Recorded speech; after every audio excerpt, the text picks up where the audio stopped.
নিজের জোন দিয়ে আলু ভর্তা দিয়ে ভাত খায় ওঠে, বুঝতে দেয় না। তাহলে এই পৃথিবীর বুকে মায়ের মতো ভালোবাসার কেউ দিতে পারবে? সম্ভব? অথচ আমরা সেই জনম দুঃখিনী মা, সেই জনম দুঃখিনী মা তিলে তিলে তিলে তিলে কয়া আমাদেরকে বড় করছে, নিজে না খায় আমাদেরকে খাওয়াইছে। আজ 18-22 বছর হওয়ার পরে আমরা এবার বিল্ডিং এর মালিক হইলাম, সম্পত্তির মালিক হইলাম, অথচ মান নামে একটা রুম দিতে পারি না। কথা বল না গে। আবার কিছু লোক আছে দেখবেন কোটিপতি হয়ে গেছে, বাপ মারে দেখেই না, বাপ মা না খায়া ভিক্ষা করে করে খাইতে খাইতে মরে যায়, লাস্টেও গরু জবাই করে সারা গ্রামের মানুষকে খাওয়ায়। কথা বল না গে। আছে না নাই? আর আমি বলি এই খাওয়ানে কোনো লাভ নাই। আপনারা কোন যে এটা কি কোনো লাভ আছে? আপনারা আবার কইন না যে হুজুর মনে বিরোধিতা করলো। আমি কিন্তু দাওয়াতের বিরোধিতা করতেছি না। আমার কথা হলো যে ব্যক্তিটা এই অনুষ্ঠান করবে, সমাজের ভিতর ওই অনুষ্ঠানের ভিতর ইমাম সাহেব তারে ডাক দিবে, ওরো এত বড় অনুষ্ঠান করছো, গরু জবাই করছো, জানতে চাই তোমার বাপ মা বাইসে থাকতে বাদ দিছো নাকি, তাই তো। এটা তো ঠিক করবেন না। ও তুমি জিন্দা থাকতে এক মুঠো ভাত দাওনি মা বাবার মুখে, মরলে খাওয়াও পাড়ার লোক ডেকে, মরলে খাওয়াও পাড়ার লোক ডেকে। কথা কোন ঠিক কিনা? ও তুমি জিন্দা থাকতে এক মুঠো ভাত দাওনি মা বাবার মুখে, মরলে খাওয়াও পাড়ার লোক ডেকে, মরলে খাওয়াও পাড়ার লোক ডেকে। মাসে মাসে লক্ষ টাকা ব্যাংকে রাখো সোনা, বাড়ি বাড়ি ভিক্ষা করে তোমার মা বাবা, বাইরে তোমার মা বাবা। ও তোমার বইয়ের হাতে সোনার বালা, ও তোমার বইয়ের হাতে সোনার বালা, দিন কাটে তার কত সুখে, মরলে খাওয়াও পাড়ার লোক ডেকে, মরলে খাওয়াও পাড়ার লোক ডেকে। ও তুমি চিন্তা থাকতে এক মুঠো ভাত দাওনি মা বাবার মুখে, মরলে খাওয়াও পাড়ার লোক ডেকে, মরলে খাওয়াও পাড়ার লোক ডেকে। আসে না নাই? কষ্ট হইতেছে? এটা করে যাবে? আমার কথা হলো তুমি গরু জবাই করে খেয়ে উঠ জবাই করে খাওয়াও, সমস্যা নাই, কিন্তু আগে বাপ মারে ভাত দিতে হবে। কথা বল। আবার সমাজের ভিতর কিছু মাতবার আছে দেখবেন, এই সন্তানটা বাজারে যায় মাতবারের একটা চা খাওয়ায়, এই চা খাওয়া মাতবার প্রত্যেকটা সমাজের ভিতরে আছে। কথা কন। এই মাতবারে এক কাপ চা খাওয়াইছে, 5 টাকা দেবের একটা তিতে চা, মাতবার খায়, আর কোনো সমস্যা আছে নাকি? সমস্যা তো আছেই। কি সমস্যা? কই যে আমার বউয়ের সাথে আমার মা খালি ঝগড়া করে, তা আপনি একটু মীমাংসা করে দেন। ঠিক আছে আমি যাইতেছি। ওই মাতবার সকালবেলা ফজরের নামাজের পরে যা কয় কি, আব্দুর রহিমের মাও ওড়ো, কি খালি নামাজ পড়া বাদ দিয়ে খালি ঝগড়া করো, তাই না? কি হয়েছে? কি হয়েছে? বাদ দাও, তোমার ছেলের বউ আলাদা খাই। বিচার করলো, আরে জুতো দিয়ে বাইরে দরকার। কতক্ষণ ঠিক কিনা? এরকম মাতবার আমরা সমাজে চাই না। কতক্ষণ ঠিক কিনা?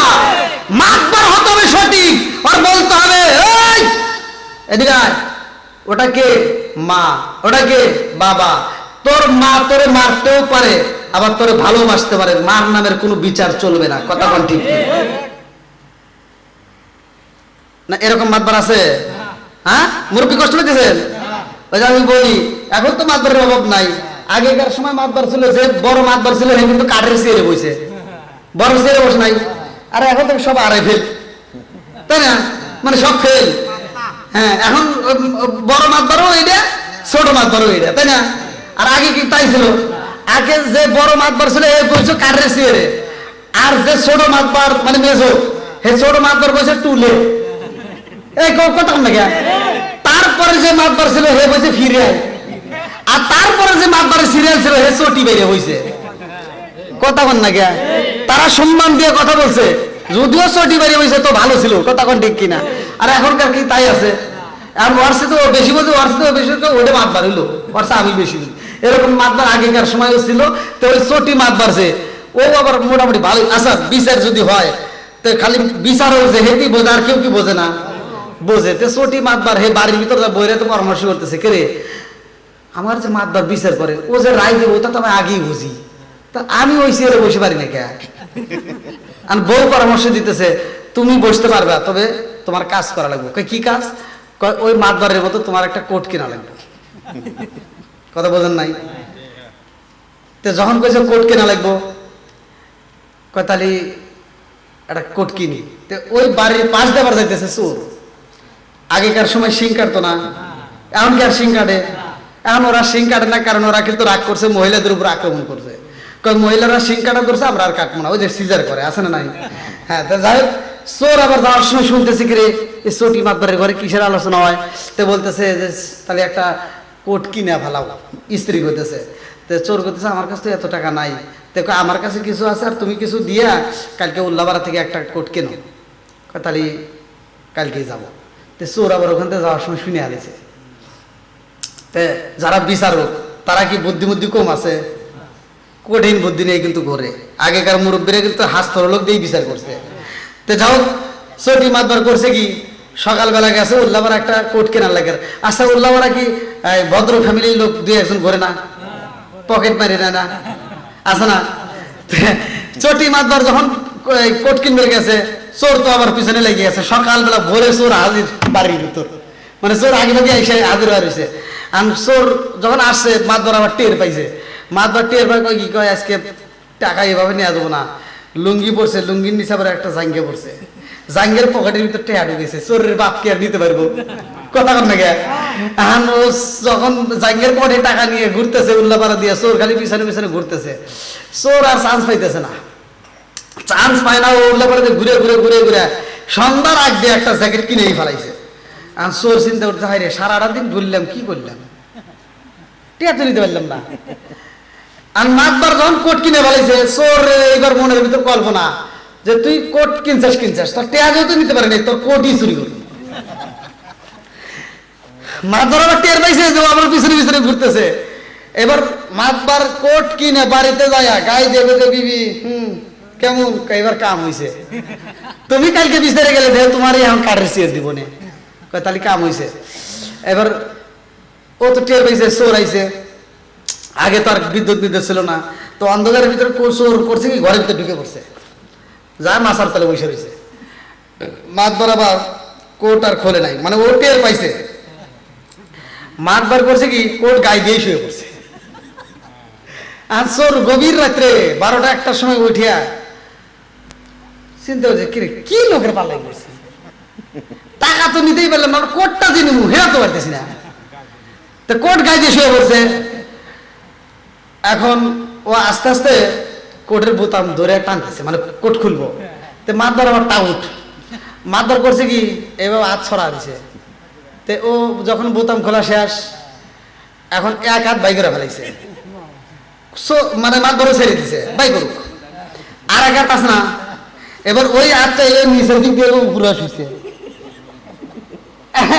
এখন কে চোর পারবো, মানে ও হাত আর ছাড়বো না। এবার যখন উপরে শুইছে, এখন চোর চিন্তা উঠছে কি রে, আচ্ছা ও শুইছে আবার তো ঘুরবো না, এর ভিতরে আমি অন্য কাজ করি, দেখি ঘরের ভিতর চাল টাল আছে। আগেকার চোর এমনি চাল চুরি করছে, তো এবার ঘরের ভিতর চাল আছে বুঝছেন, চাল নিব কিসে, দেখে কিছু নাই, তো রাত করে আর কি সমস্যা। এবার নিজের পরনের লুঙ্গিটা খুইলে মাতবারের বিছানার সামনেই বিছাইছে। আগে তো আর খাট মারছিল না, বোঝেন নাই, তো ওর বালিশের সামনেই লুঙ্গি বিছাইয়া চাইলে নেনে ডালতেছে। তো মাতবার আবার টের পাইছে, মাতবার করছে ওই লুঙ্গি ধরে টান দিছে, টান দিয়া কোচের ভিতরে হামলা দিছে। চোর তার জানে না যে লুঙ্গি হারাইছে, ও চাইল এনে ঢালতেছে।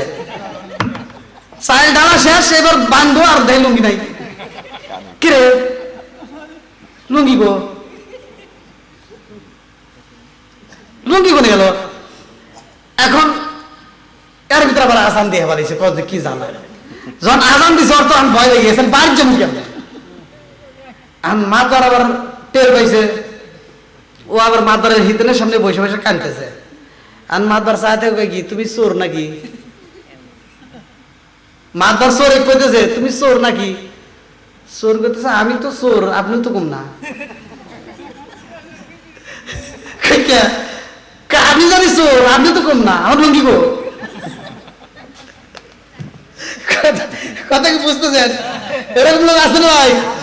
বন্ধুরা রে আমার আলোচনাটা শেষ করে আসি, ভালো করে শুই না নাও।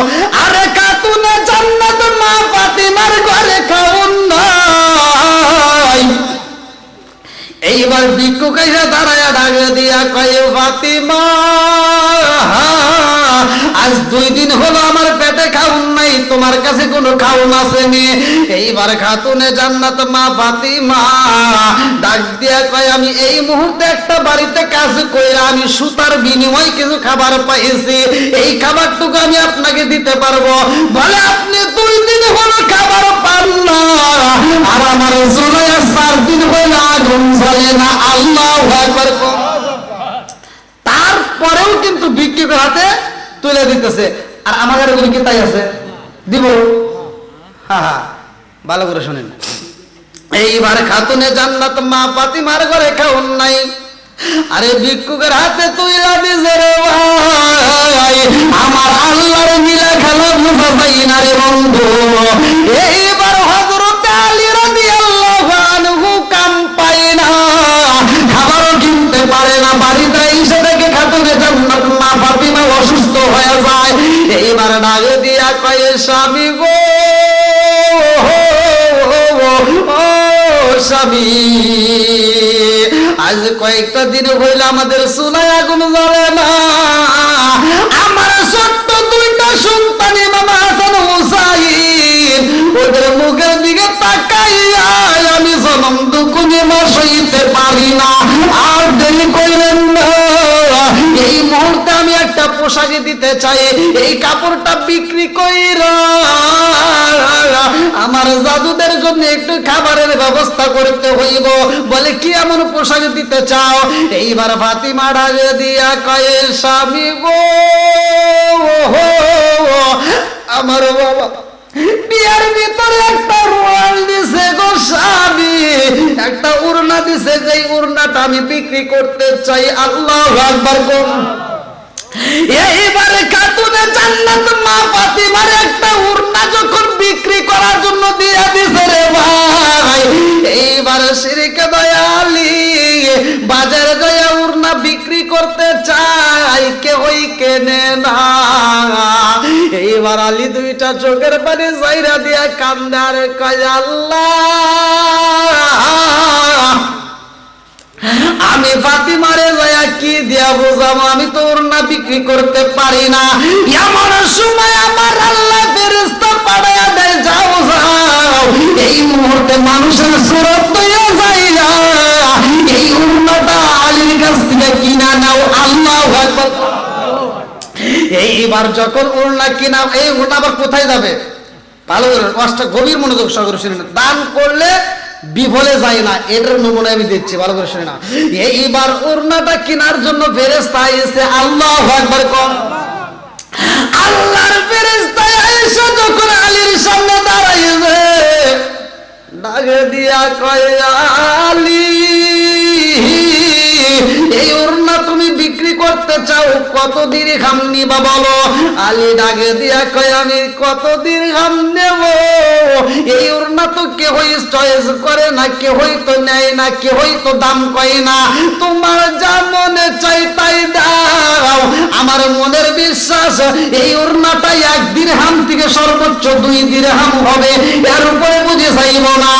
এইবার ফেরেশতা ডাকে দিয়া কয় আলী রে এই ওড়না 1 দিরহাম নয়, 2 দিরহাম নয়, আমি তোমার ওড়নার দাম দেব 6 দিরহাম। জোরে জোরে কন্যা সুবহানাল্লাহ। 6 দিরহাম যখন পায়া গেছে রে ভাই, আলী এইবার মনের মতো করে বাজার করার জন্য ঢুইকা গেছে রে ভাই। এমন সময় আমার আল্লাহর ফেরেশতারা একজন আরেকজনের দিকে তাকায় কয়, জানো নি আলীর হাতে এই মুহূর্তে টাকা আসছে বিদায় তার মুখে হাসি ফুইটা গেছে। আল্লাহ কয়, না না না, আর দেরি কইরো না, আমার আলীর তোমরা পরীক্ষা করতে চাও নি, এমনি ভাবে করলে হবে না। আমার আলীর সামনে যাইয়া এই মুহূর্তে তার কাছে মুদ্রাগুলো চাইবা, দেখো দেয় কিনা। এইবার আর একটা ফেরেশতা এসে কয়, আমি পেটের গুণা সইতে পারি না, একদিন, 2 দিন, 3 দিন, 4 দিন, 5 দিন, 7 দিন পার হয়ে যায়। এই মুহূর্তে তোমার কাছে যদি কোনো অর্থ থাকে আমার দিতে পারবা নিয়ে। আলী আর দেরি করে না রে ভাই, এই 6 দিরহাম দইরাই তারে দান করে দিয়া খান্দার কয়, আল্লাহ সারাটা দিন গুইরা গুইরা কাজ পাই নাই, কাঁদনে জান্নাত মা ফাতিমার দেওয়ায় উরলা, যেটা রহমাতাল লিল আলামিন নবী দিছিল গিফটে বিয়ার ভিতরে, এই উন্নাটা পর্যন্ত আমি বিক্রি করে বালাইলাম। এই মুহূর্তে বিক্রির হাদিয়াটা দিয়ে আমি কিছু কিনতে চাইলাম, তাও তো কিনতে পারলাম না, বিক্রি করে দিয়ে দিলাম। ও মালিক, এই মুহূর্তে আমি ফাতিমারে কি দিয়া বোঝাবো? এমন সময় আল্লাহ ডাক দিয়া কয়, জিবরাইল, ও জিবরাইল, এই মুহূর্তে জান্নাতের মধ্য থেকে একটা লাল ঘোড়া নিয়ে যাও। আল্লাহু আকবার। আর লাল একটা ঘোড়া নিয়ে বাইরে ভাই, এই ঘোড়াটা নিয়ে আইসা আলীর সামনে দাঁড়াইয়া ডাক দিয়া কয়, আলী এই ঘোড়াটা তুমি কিনবানি? আলী একটা মুস্কি হাসি দিয়া বলে, না না না, আমার দ্বারা সম্ভব না, আমি বাজারে করব, আমার সন্তানের মুখে খাবার দেব, এমন পয়সা আমার কাছে নয়, আর আমি লাল ঘোড়া কিনবো, এটা আমার দ্বারা সম্ভব না। এইবার ফেরেশতা ডাক দিয়া কয়, আলী তোমার টাকার দরকার নাই, এই মুহূর্তে আমি এই ঘোড়াটা তোমার কাছে বাকিতে বিক্রি করতে চাই। আল্লাহু আকবার। কিসে? বাকিতে বিক্রি করতে চাই। বলে কেমনে? বলে আমার এই ঘোড়াটা তুমি 100 দিরহাম দিবা, এই ঘোড়াটা আমি তোমার কাছে বিক্রি করে দেব, তুমি যেই টাকায় লাভবান হয়ে বিক্রি করবা আমার 100 দিরহাম দিবা, এই ঘোড়াটা তুমি বিক্রি করতে পারো। আলী কয়, ঠিক আছে, তাইলে তুমি দিতে পারো। এইবার ঘোড়াটা নিয়ে আলী যখন বাজারের দিকে যায়, এই ক্রেতা তো সাধারণ কিতা আসবে না, আমার আল্লাহ আবার একদল ফেরেশতা পাঠাইয়া দেয়, তাড়াতাড়ি যা খাতুনে জান্নাত মা ফাতিমা যাইরা আমাদের মুসাল্লায় বসিয়া চোখের পানি বালায়া কান্দে, তার সন্তানের বেড়ে খাওন নাই, মা সইতে পারে না। আর দেরি কইল না, এই মুহূর্তে ঘোড়াটা কিনতে হইব। এইবার আলীর সামনে আয়েশা কয়, আলী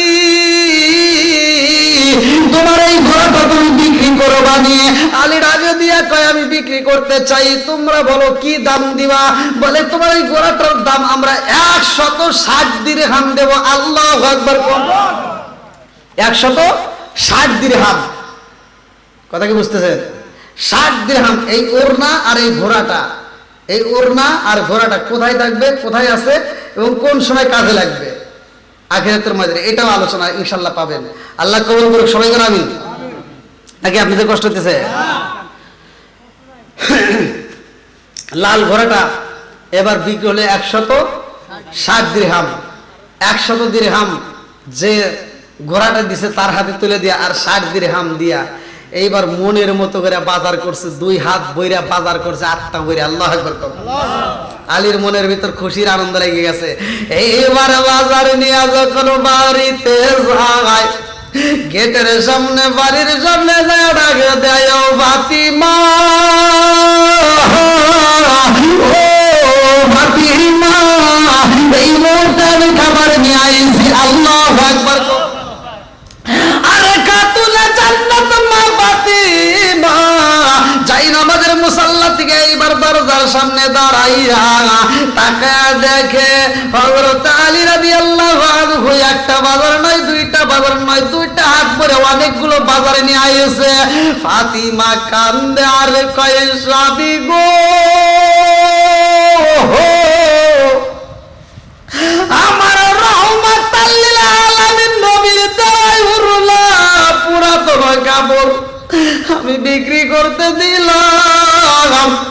এই কাপড় বিক্রি কইরা এত বাজার হইব না, আপনি এত বাজার কেমনে আনলেন আমার বুঝে আসে না।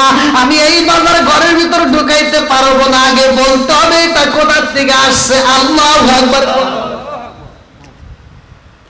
আজকে আমাদের বিবিরা আমরা যে মতে এখানে ইনকাম করি, ওরা কি কোনোদিন শিখে?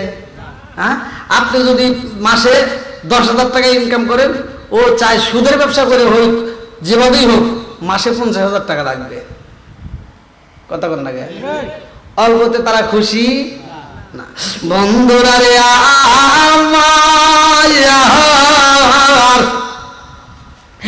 এইবার খাতুনে জান্নাত মা ফাতিমা ডাক দিয়া কয়ে স্বামী গো,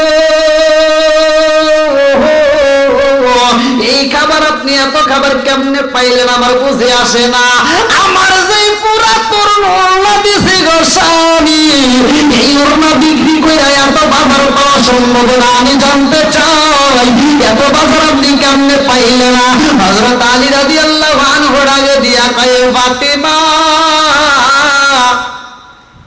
আমার জীবনে কোনোদিন আমি হারাম ইনকাম করি নাই, আর হারাম মাল আমি ঘরের ভিতরে ঢুকাই নাই। জোরে জোরে কন্যা সুবহানাল্লাহ। এইবার আমার রাহমাতাল লিল আলামিন নবীর কাছে খবর চইলা যায় রে ভাই, এই ঘটনা খাতুনে জান্নাত মা ফাতিমা স্বামীর সাথে কেমন ব্যবহার করছে, এই বিষয়টা আমার নবীর কাছে চইলা যায়। আমার নবী ডাকে দিয়া কয়ে ফাতিমা, তুমি কে জানো নি? ফাতিমা তো সাইয়্যিদাতুন মিন নিসাই আহলিল জান্নাহ, তুমি হইলা জান্নাতের মহিলাদের সরদারিনী। জোরে জোরে কন্যা সুবহানাল্লাহ। ও ফাতিমা, তুমি জান্নাতের মহিলাদের সরদারিনী মা, অথচ এই জান্নাতে তোমার আগে আর একটা মহিলা প্রবেশ করবে। জোরে জোরে কন্যা সুবহানাল্লাহ। মা ফাতিমার মনটা বেজার হইয়া যায়, ডাক দিয়া কয় আব্বা জান,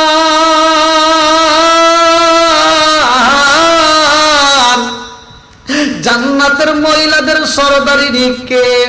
বলে তুমি ফাতিমা জান্নাতের মহিলাদের সরদারিনী। ফাতিমা খান্দার কয় আব্বা,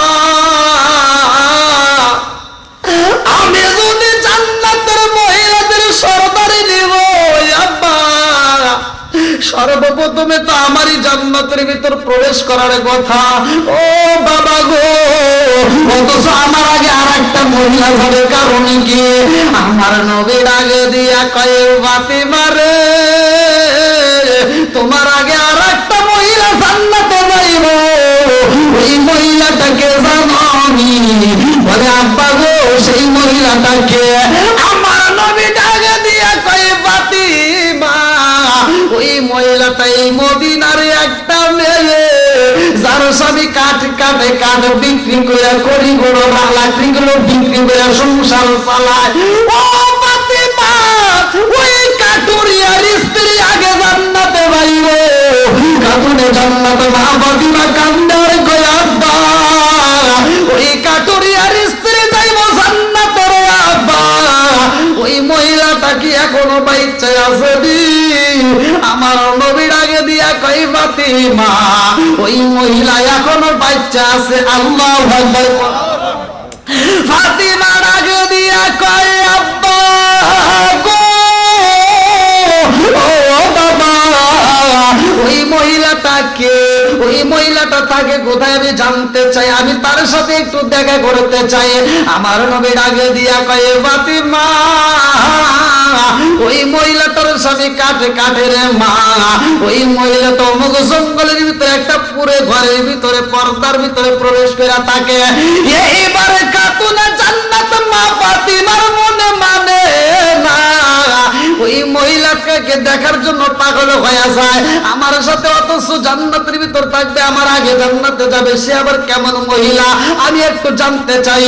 এইবার ডাকে দিয়া কয় আব্বা যান, ওই মহিলার কোনো সার্টিফিকেট আছে নি? কয় না, ওর কোনো সার্টিফিকেট নাই। বলে আমার আছে নি? বলে হ্যাঁ তোমার আছে। ওয়া ফাতিমাতু সাইয়্যিদাতু মিন নিসাই আহলিল জান্নাহ। আল্লাহু আকবার। কম এইবার ফাতিমা ডাকে দিয়া কয় আব্বা রে, যেই মহিলার জান্নাতে যাওয়ার সার্টিফিকেট নাই, অথচ আমার আগে যাইল, আর আমার জান্নাতের সার্টিফিকেট আছে, আমি পরে যাব, আমি একটু তার সাথে সাক্ষাৎ করব।